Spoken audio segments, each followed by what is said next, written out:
Hello साथियों, नमस्कार। मैं अरुण भाटी स्वागत करता हूँ आपका आप उनके चैनल अरुण ट्यूशन क्लास। उम्मीद है आप बहुत अच्छे होंगे और आपकी पढ़ाई भी बहुत अच्छी तरह से चल रही होगी। हम आपको क्या कराने वाले हैं? एनसीईआरटी मैथ क्लास 10 और पहला चैप्टर वास्तविक संख्याएं, और उसका हम एक पार्ट कर चुके हैं। एक्सरसाइज 1.1 का एक पार्ट कर चुके हैं, जिसमें हमने कुछ सवाल करा दिए हैं और आज के लिए कुछ सवाल और बचे हुए हैं। आज मैं उनको कराता हूँ और कल फिर आपको अगली एक्सरसाइज खत्म कराएंगे। कल तक ये पहला चैप्टर खत्म हो जाएगा, ठीक है। और टाइम न लगाते हुए और चलते हैं अपने सवालों की तरफ। कल हमने 3 सवाल कराए थे। सवालों का मतलब क्या है? पहले सवाल में 5 पॉइंट थे, दूसरे सवाल में 3 पॉइंट थे और तीसरे सवाल में करीबन 3 पॉइंट थे। कुल मिलाकर 12 सवाल रहते हैं।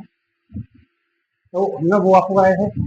आज मैं आपको 3 सवाल कराऊंगा, अच्छे होंगे और बहुत अच्छे से आपको समझ में जाएगा। उसी बात को ध्यान में रखते हुए चलते हैं अपने सवालों की तरफ। आइए देखो क्या है। क्लास 10 मैथ प्रश्नावली 1.1 जो बाकी बची हुई है वो मैं आज आपको कराने वाला हूँ। मैंने सवाल लिखा है, चौथा सवाल है ये। 3 सवाल मैंने करा दिए, नहीं बोला था। चौथा सवाल है ये कि एचसीएफ क्या होता है? मैथ है। एचसीएफ 306 और 657 बराबर 9 दिया है। तो एलसीएम 306 और 657 ज्ञात कीजिए। क्या कहना चाह रहा है? इसका मतलब ये है कि जो संख्या है ना 306 और 657, दो संख्याएं हैं। इन दो संख्याओं का जो एचसीएफ है वो 9 दिया है और इन दो संख्याओं का एलसीएम ज्ञात करना है, ठीक है। मैंने आपको कराया था कल की दो संख्याओं का गुणनफल बराबर एलसीएम गुणा एचसीएफ होता है। वही फॉर्मूला इसमें लगने वाला है। मैंने आपको फॉर्मूला बताया था ए गुणा बी बराबर एलसीएम गुणा एचसीएफ। उस फॉर्मूले से हम इसको निकाल सकते हैं, एलसीएम निकाल सकते हैं। बहुत आसान निकालने को हम ऐसे कर सकते हैं कि इन दोनों संख्याओं के फैक्टर करें, मतलब गुणनफल करें एक साथ, और जब एलसीएम निकालना है आता होगा एलसीएम निकालना आपको।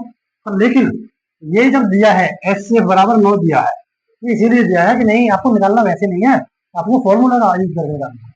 समझ रहे हो? ठीक है, तो मैं कराता हूँ आपको फॉर्मूले के यूज के अनुसार। तो क्या है फॉर्मूला? फॉर्मूला है जब हमें फॉर्मूला क्या है? हल। फॉर्मूला होता है ए गुणा बी, ठीक है, बराबर एलसीएम गुणा एचसीएफ। ये फॉर्मूला होता है, ठीक है। ये फॉर्मूला है। अब देखो ए गुणा बी क्या है? पहली संख्या, ये इसे ए मान लो, इसे बी मान लो, ठीक है। ए गुणा बी, ऐसे ही इसमें इसे ए मान लो, इसे बी मान लो। ए गुणा बी बराबर एलसीएम गुणा एचसीएफ। ये फॉर्मूला लगाओगे। कैसे पता चलेगा कि ये फॉर्मूला लगेगा? जब हमें पहली संख्या दी हुई है, दूसरी संख्या दी हुई है, दो संख्याएं दी हुई है और एलसीएम और एचसीएफ में से कोई सी एक चीज रखी है, एचसीएफ दिया है, तो एलसीएम लगाना हमारे लिए बहुत आसान होगा, इसलिए इस फॉर्मूला का यूज होगा। आई बात समझ में? कैसे होगा देखो, ये फॉर्मूला है, आगे करते हैं इसे। ए क्या है? 306। ए क्या है? 306 गुणा बी क्या है? 657, ठीक है, हो गया। और एलसीएम क्या है? पता नहीं, एक्स मान लो, गुणा एचसीएफ क्या है? 9, ठीक है, हो गया। एलसीएम क्या है? एक्स मान लिया मैंने, पता नहीं है। एचसीएफ क्या है? 9 दे रखा है। अब क्या करने वाले हैं? आज मैं आपको एक चीज और बता दूं, जब भी संख्याएं बराबर से इधर और इधर होती हैं तो जो गुणा वाली चीजें होती हैं, जैसे ये एक्स गुणा में 9 है, ये एक्स गुणा में 9 है, जो ये गुणा वाली चीज है ये हमेशा जब हम बराबर से इधर लाएंगे तो गुणा वाली चीज भाग में जाएगी, मतलब बट्टे में जाएगी। समझ रहे हो? अगर कोई चीज यही बट्टे में है और वो हमें इधर ले जानी है तो भाग वाली चीज गुणा में जाएगी, गुणा वाली चीज भाग में जाएगी, जोड़ वाली चीज मतलब प्लस वाली चीज माइनस में जाएगी और माइनस वाली चीज प्लस में जाएगी। समझ रहे हो? कराऊंगा मैं, आगे आगे प्रैक्टिस होगी। अब देखो ये गुणा में है, एक्स गुणा 9, ये भी दोनों गुणा में है, पर हमें निकालना क्या है? एक्स। एक्स क्या है? हमारा एलसीएम है, ठीक है। और एक्स क्यों लिखूं? लो मैं एलसीएम में लिख देता हूँ, ये एलसीएम गुणा एचसीएफ की जगह 9 लिख देता, ठीक है। एलसीएम गुणा 9 लिख दिया, 9 एचसीएफ है। गुणा वाली चीज हमेशा भाग में जाती है। जब मैं इसको करूंगा तो ये क्या होने वाला है? मैं इसे यहाँ से गुणा में से हटा के इसे इसके चलो गुणा 9 लिखकर और यहाँ कर देता हूँ। अब ये गुणा वाली चीज इधर भाग में आ जाएगी तो 9 आ जाएगा यहाँ पे, 9 यहाँ आ जाएगा। और अब 9 से इसे काट लो, 9 से कौन सा कट सकता है? अंकों का योग करो, 6 3 9, यही कट रहा है, 9 से ये कट रहा है। 9 3 27, बचता 3 है, 36 होगा, 9 चौक 36, करो 9 3 27, बचा 3, 36 होगा, 9 चौक 36, आया कितना? 34 गुणा 657। अब जब ये हमने भाग कर लिया है और मैंने आपको दिखा दिया है कि 34 बार कट रहा है। अब 34 और 657 भी गुणा कर दो और एलसीएम आ जाएगा। एलसीएम बराबर 34 गुणा 657, ठीक है। कैसे करेंगे? तो 657 में गुणा कर दो 34, ऐसे तो करते हैं गुणा। 4 7 28, हासिल 2, 4 पंजे 20 और 2 22, हासिल 2, 4 6 24 और 2 26, गुणा 3 7 21, 3 पंजे 15 और 2 17, 3 6 18 और 1 19, कितना आया? जोड़ो, 8 का 8, 2 और 1 3, 6 और 7 13, 3, हासिल 1, 9 और 2 11 और 1 12 और 1 और 1 2, कितना आया? 22,338 आया। 22,338 क्या है ये? एलसीएम बराबर 22,338। आगे बात समझ में, यही आंसर है, ठीक है। पहले वाले सवाल का यही आंसर है। अभी नीचे वाले सवाल में देखो, ये अगला सवाल है, देखो क्या है। एचसीएफ 306 और 657 दो संख्या दी हुई है, इनका एचसीएफ दिया है 9, दिया है। एलसीएम इन दोनों का पूछा है, ज्ञात कीजिए। फॉर्मूला क्या होता है? फॉर्मूला क्या होता है? ए गुणा बी बराबर एलसीएम गुणा एचसीएफ। ए की जगह मैंने पहली संख्या लिख दी और बी की जगह मैंने दूसरी संख्या लिख दी गुणा में, बराबर एलसीएम गुणा एचसीएफ 9 है। अब मैंने अभी आपको बताया गुणा वाली चीज भाग में चली जाती है, और तो मैंने इसलिए अभी काफी ध्यान नहीं है, ये गुणा वाली जो चीज है ये मैंने यहाँ से हटा के और मैंने अभी यहाँ भाग में ले ली, ये ले ली है भाग, ठीक है। भाग में ले ली, भाग में जब लेने के बाद में काटना पड़ेगा। अब देखो मैंने अंकों का योग किया, 6 और 3 9, यही कट रही है, मैंने काटा, 9 दिए 27, बचा 3, 36 हो गया, 9 चौक 36 कट गया। 34 और 657 गुणा करो और एलसीएम आ जाएगा। देखो एलसीएम बराबर 34 और 657 गुणा करो और एलसीएम कितना आया? 22,300, ठीक है। अगले सवाल पे आइए, अगला सवाल करते हैं, पांचवा सवाल है। क्या सवाल है कि जांच कीजिए कि क्या किसी प्राकृत संख्या n के लिए, क्या किसी प्राकृत संख्या n के लिए संख्या 6 की पावर n अंक 0 पर समाप्त हो सकती है? क्या कहना चाह रहा है? ये कह रहा ये जांच करो कि कोई प्राकृत संख्या n है, n मतलब कोई भी संख्या, प्राकृतिक संख्या है, प्राकृतिक संख्या जो बोलो, वो कोई भी संख्या है, n है, उसके लिए संख्या 6 की पावर n मतलब 6 को पावर चढ़ानी है, 6 की पावर 1 हो, 6 की पावर 2 हो, 6 की पावर 3 हो, कोई भी प्राकृत संख्या n के लिए क्या उसका अंक जो 0 पर समाप्त हो सकता है, मतलब उसका इकाई का अंक जो है, अंतिम अंक जो है वो 0 पर समाप्त हो सकता है, तो क्या करेंगे हम? देखो हल, हल आपको पता होगा कि जब भी हमको जीरो लाना होता है, जीरो क्या होता है? जीरो आता है जैसे 10 में, 10 में आता है जीरो, है ना। 10 किससे बनता है? 2 गुणा 5 से, 2 गुणा 5 से बनता है 10। अगर इनमें से कोई इसी की चीज नहीं होगी तो 10 नहीं बन सकता, जीरो नहीं आ सकते लास्ट में कभी भी। तो इसीलिए ये भी तो ये कह रहा है कि अंतिम अंक 0 पर समाप्त हो सकती है। बताओ ये जांच करके, तो मैं आपको बता देता हूँ, देखो समाप्त हो सकती है नहीं हो सकती है।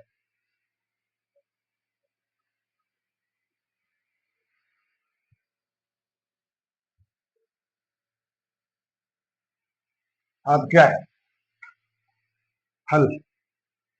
देखो मैं हल करता हूँ। यदि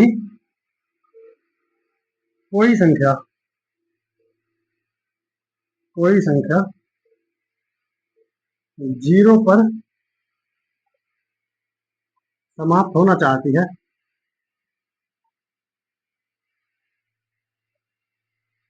समाप्त होना चाहती है, तो उसके अभाज्य गुणनखंड, अभाज्य गुणनखंड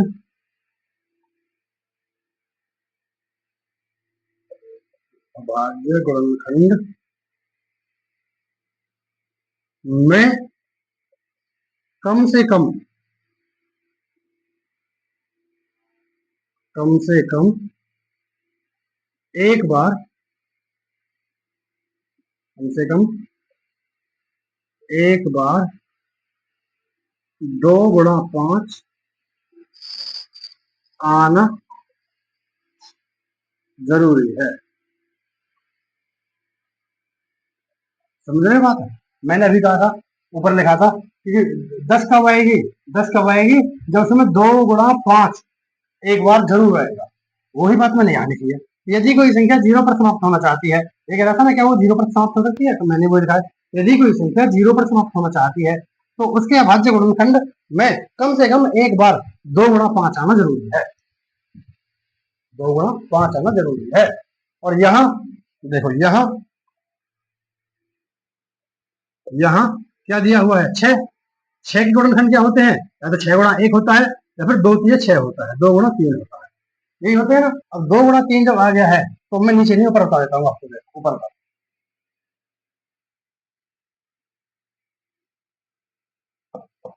क्योंकि 6 का अभाज्य गुणनखंड करने पर, अभाज्य गुणनखंड करने पर, अभाज्य गुणनखंड करने पर 2 × 5 नहीं आता है, नहीं आता है। 2 × 5 नहीं आता है तो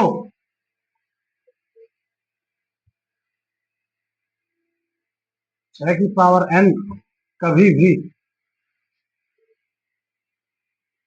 0 पर समाप्त नहीं हो सकती, 0 पर समाप्त नहीं हो सकती, नहीं हो सकती है किसी भी संख्या n के लिए, n के लिए। हो गया, क्या है ये? गौर से सुनना, अब बताता हूं मैं आपको कि जांच कीजिए कि क्या किसी प्राकृत संख्या n के लिए संख्या 6 की पावर n का अंक 0 पर समाप्त हो सकती है। तो मैंने क्या बोला है, 0 पर समाप्त होने के लिए 2 × 5 आना चाहिए जरूर।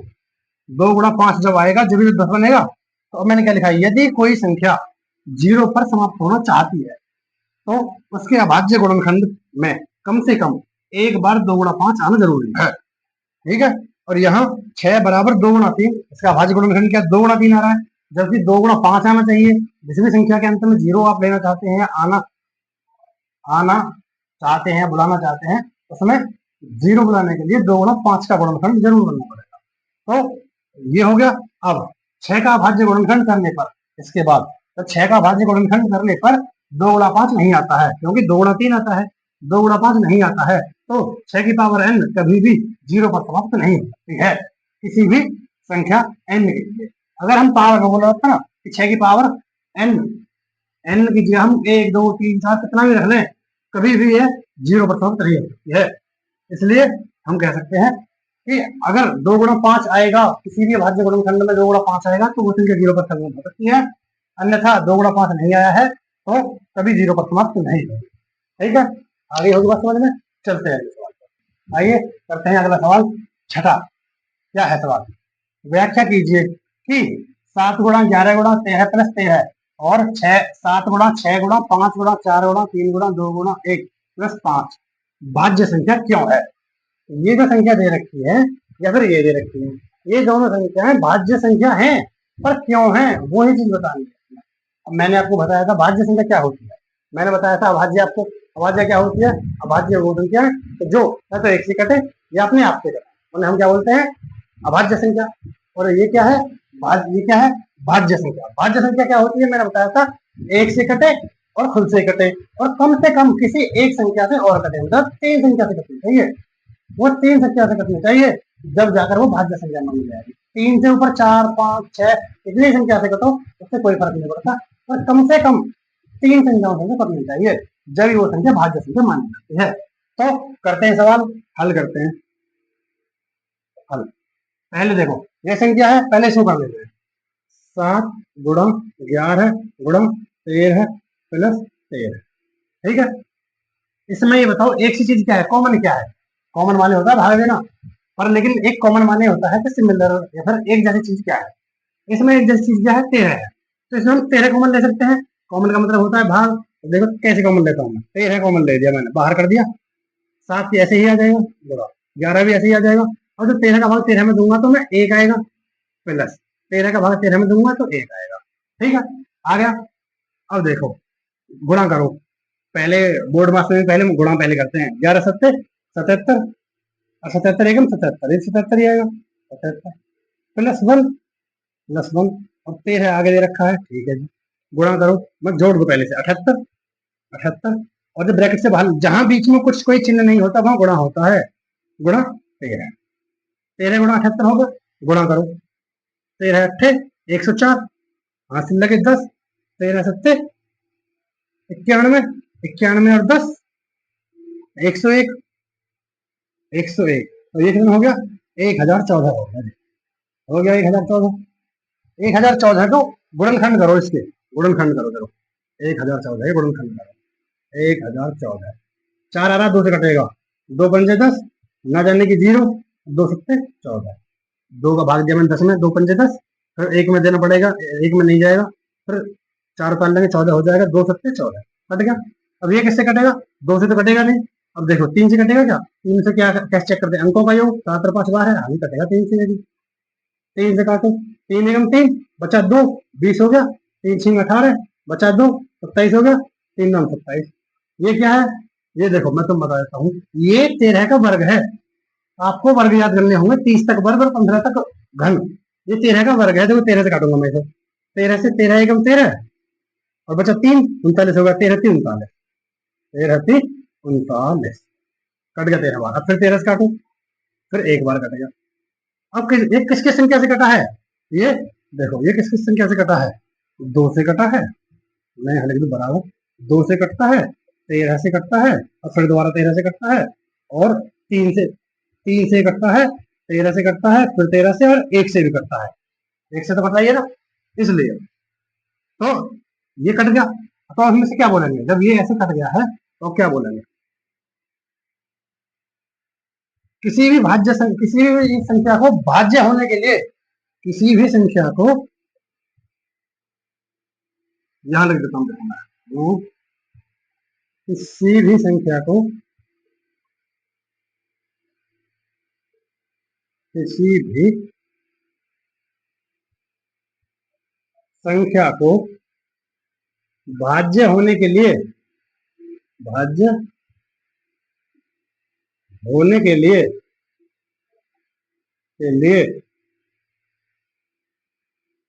उसमें भाग देने वाली, उसमें भाग देने वाली कम से कम 3 संख्याएं हो, कम 3 संख्याएं होती हैं, होती हैं, इसलिए हम कह सकते हैं, कह सकते हैं कि यह अभाज्य संख्या है। तो अभाज्य नहीं, भाज्य संख्या है। अभाज्य तो होती है जो खाली एक से और खुद से करती है, भाज्य संख्या है। आई बात समझ में, क्या किया है मैंने, देखो ये मैंने 13 कॉमन लिया, और फिर बाकी चीज उतार कर किया, गुणा कर दी, गुणा को मैंने फिर इसका फिर गुणनखंड किए, गुणनखंड आए मैंने फिर गुणनखंड कम से कम 3 गुणनखंड होने चाहिए, 3 चीजों से भाग जाना चाहिए किसी भी संख्या में, जब वो संख्या भाज्य मानी जाती है। वही मैंने लिखा है, किसी भी संख्या को भाज्य होने के लिए उसमें भाग देने वाली कम से कम 3 संख्याएं होती हैं, इसलिए हम कह सकते हैं कि यह भाज्य संख्या है। आई बात समझ में, 1 2 3 4 5 5 संख्या से कटे, कम से कम 3 संख्या से कटे, तो 3 संख्या से भाग जाए तो वो भाज्य संख्या होती है, ये भाज्य हो गई। अब पल्ली वाली पे चलते हैं, देखो क्या है, 7 गुणा 6 गुणा 5 गुणा 4 गुणा 3 गुणा 2 गुणा 1 +5, यही है। अब इसमें देखो, इसमें एक सी चीज क्या है, एक सी चीज क्या है, ये जिसे मैं छेड़ रहा हूँ, एक सी चीज यहाँ भी है 5, यहाँ भी है 5, इसमें यहाँ भी 13 था, यहाँ भी 13 था, इसमें 13 कॉमन दिया था, इसमें 5 कॉमन लेंगे, लो 5 कॉमन, ये ले लिया 5 कॉमन, बचा क्या 7 गुणा 6 गुणा 4 गुणा 3, अब देखो कहोगे 5 तो लिया ही नहीं, देखो 5 ही ले लेता हूँ, 5 का 5 में भाग देंगे तो 1 आएगा, गुणा 4 गुणा 3 गुणा 2 गुणा 1 और प्लस 1, 5 का 5 में भाग देंगे तो 1 बार, आगे बात समझ में, करो अब आगे अंदर वाला गुणा करनी होगी, 7 6 42 और 42 दूनी 84, 84 होगा, और 1 चौक 4 4 तिया 12, 12 एकम 12, इसमें गुणा करनी है 12 और प्लस करना है 1, ठीक है, और ये 5 बाहर है तो बाहर है, यही बस समझ में। देखिए अंदर वाली चीजें हैं, इनकी गुणा करनी है और एक जोड़ना है, तो मैंने इनकी गुणा तो कर दी, 7 6 42, 42 दूनी 84, ये लिख दे 84, बचे 1 चौक 4 4 तिया 12, 12 एकम 12, 12 लिख दिया, प्लस 1 उतार दिया, 5 आ गया था वो ऐसे लिख दिया, करो गुणा, 12 चौक 48, 48 का 8, 8 लगे 4, 12 अट्ठे 96, 96 और 4 100, ये आ गया 100 प्लस 1 और 5 आगे है ही, 5 आ गया, करो गुणा, मत जोड़ दो पहले से, 1009 आ गया ये, और इसमें गुणा है 5, है ना। अब मैं देखो, मैं इसे गुणा करूं फिर भाग दूं, उससे अच्छा मैं आपको बता देता हूँ, देखो एक तो गुणनखंड इसका 5 है, एक ये खुद ही है क्योंकि 1009 से तो भाग नहीं जाएंगे, और एक आ जाएगा इसके लिए, एक से समय भाग जाता है, एक ही आ जाएगा, तो ये भी कम से कम 3 तो हो गई ना, कम से कम 3 ऐसी संख्या तो हो गई ना जिससे भाग जा सकता है, हो गई ना।